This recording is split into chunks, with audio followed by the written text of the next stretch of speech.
Primera parte. Integración. Al leer a través de las páginas de las Escrituras descubrimos que para Dios es muy importante la manera como lo representamos ante los ojos del mundo no creyente. A Él también le importa mucho la forma en que su pueblo usa los dones y talentos con los que Él lo ha provisto. Cuando un siervo usa mal los recursos, o no toma en serio sus responsabilidades, como en el caso del siervo malo de Mateo 24:45 al 51. Dios está presto para juzgar a ese siervo con severidad.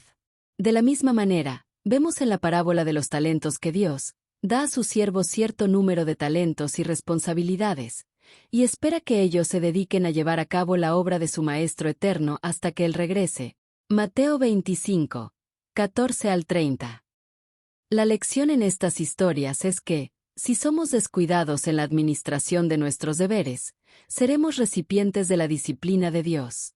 Estos pasajes, y muchos más que podrían relacionarse con ellos, hablan de la preocupación de Dios por el uso apropiado de sus recursos. Como sus siervos, somos responsables del cuidado y adecuada distribución de sus recursos materiales, financieros, humanos y espirituales. Este papel de mayordomos no es uno en el que se debe entrar con ligereza, porque viene con grandes expectativas de un comportamiento honesto y ético. La Biblia tiene mucho que decir acerca de la mayordomía y el uso apropiado de las posesiones de Dios. La perspectiva bíblica sobre la mayordomía es que los recursos de Dios no son nuestros.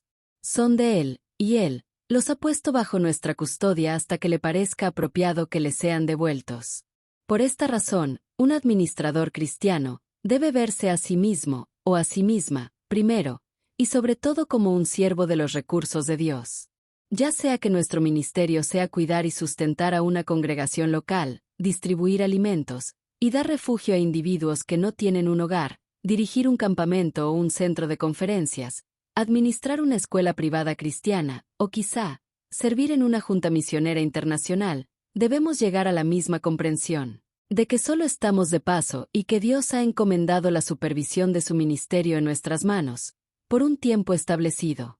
Existe la expectativa de que en un futuro se requerirá de nosotros, que rindamos cuentas, y esta responsabilidad debe incluir cierto grado de dividendo espiritual. Dicho en pocas palabras, Dios está esperando un incremento como resultado de su inversión. Los líderes cristianos, independientemente de la organización ministerial en la que sirven, tienen una profunda responsabilidad de administrar las organizaciones de Dios, dentro de límites específicos. Estos límites están presentados claramente en su palabra. Sin embargo, se requiere cierto grado de aptitud hermenéutica para interpretar correctamente su palabra.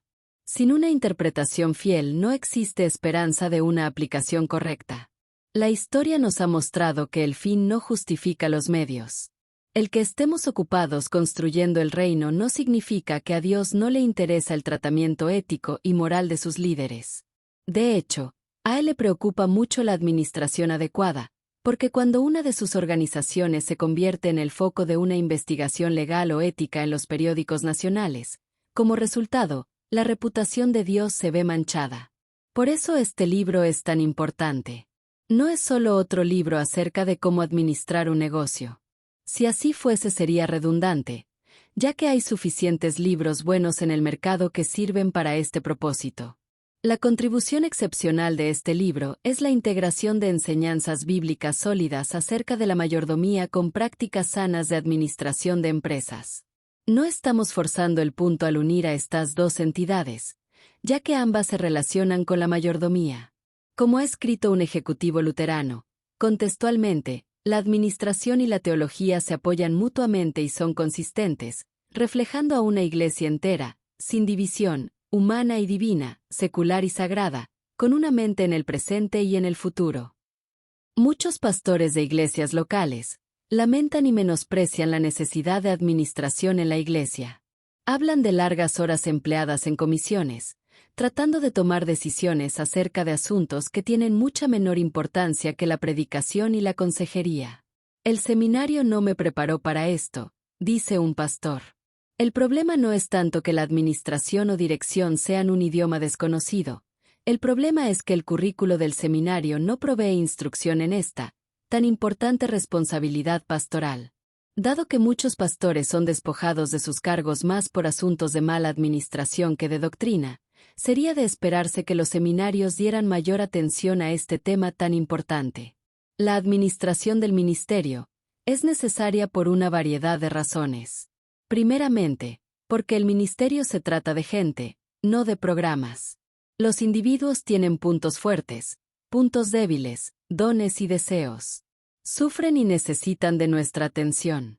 Sus vidas están fragmentadas y rotas por su condición humana. No proveemos el ministerio en un vacío, sino en el contexto de la gente. Por esta razón necesitamos recordar que la administración es el medio para lograr un fin, nunca el fin en sí mismo. La administración cristiana nos permite servir a la gente más eficientemente. La segunda razón para la necesidad de administración en el ministerio cristiano es porque el cuerpo de Cristo es una entidad corporativa. No es una organización, sino más bien un organismo que vive y respira como el cuerpo de Cristo encarnado en este mundo. La Iglesia es una comunidad de gente que se ha unido voluntariamente para funcionar como un grupo. Como tal, los creyentes son miembros uno del otro del mismo cuerpo espiritual, miembros de la familia de Dios. Las funciones administrativas de planificación, organización, reclutamiento de personal, dirección y evaluación son cruciales para la operación del ministerio, porque los ministerios cristianos son parte de la entidad corporativa con una vida y una misión corporativa. La Biblia es muy clara en cuanto a la comunicación de esta realidad corporativa, al presentar imágenes tales como la familia, el cuerpo de Cristo, la familia de Dios, la nación de Dios, la nación santa y sacerdocio real. Sin una administración cristiana, la vida corporativa de la Iglesia se ve expuesta a problemas y se anula. La tercera razón para la administración de los ministerios cristianos es porque la Iglesia tiene una misión, y no puede lograr esa misión más que con un esfuerzo coordinado. No importa la metáfora que se use, los soldados en la batalla, el equipo de fútbol en el estadio o la orquesta en la sala de conciertos, nada se logra, sino con preparación y planificación. Las líneas de respaldo deben ser establecidas y defendidas. Se necesita conseguir materiales, y la gente necesita ser seleccionada y entrenada. Todas estas actividades son el corazón de una buena administración. Aunque la misión pueda ser descrita de manera diferente dependiendo del contexto de la organización y de su audiencia, la preocupación primordial sigue siendo guiar a la gente a una relación con Dios por medio de la salvación y de una formación espiritual. Estas dos actividades primordiales son el empuje de la Gran Comisión. Un pastor lo ha resumido así: la administración no es periférica en la vida y en el funcionamiento de la Iglesia. Es necesaria porque la Iglesia es la gente corporativa con una misión. Administración y dirección, términos que se usan como sinónimos dentro de este texto, se demuestran claramente a través de las páginas de las Escrituras, por aquellos que usó el Señor para lograr sus propósitos, por ejemplo, Moisés, José, Nehemías, Jesús, Pablo, Pedro, etc. Además, la administración es dada a la Iglesia como un don con el propósito expreso de ayudar al funcionamiento eficaz y eficiente de los ministerios cristianos. Primera de Corintios 12:28 declara que en la Iglesia Dios ha puesto, en primer lugar, apóstoles, en segundo lugar, profetas, en tercer lugar, maestros, luego, los que hacen milagros, después, los que tienen dones para sanar enfermos, los que ayudan a otros, los que administran y los que hablan en diversas lenguas. Debemos hacer notar que la palabra griega para administrador es kubernesis. Esta palabra es usada para describir la función del timonel de un barco. Podemos encontrar una descripción de este don y su posible uso en la Iglesia primitiva en el Diccionario Teológico del Nuevo Testamento. La referencia puede ser solamente a los dones específicos que califican a un cristiano como timonel de su congregación, por ejemplo, un verdadero director de su orden y luego de su vida. ¿Cuál era el ámbito de esta actividad directiva en el tiempo de Pablo? No lo sabemos. Ese era un tiempo de desarrollo fluido. La importancia del timonel aumenta en tiempos de tempestad. El cargo de dirigir a la congregación bien puede haberse desarrollado especialmente en emergencias, tanto dentro de la Iglesia como fuera de ella. La proclamación de la palabra no fue originalmente esta. Ninguna sociedad puede existir sin ningún orden y dirección. Es la gracia de Dios la que da estos dones que preparan para gobernar.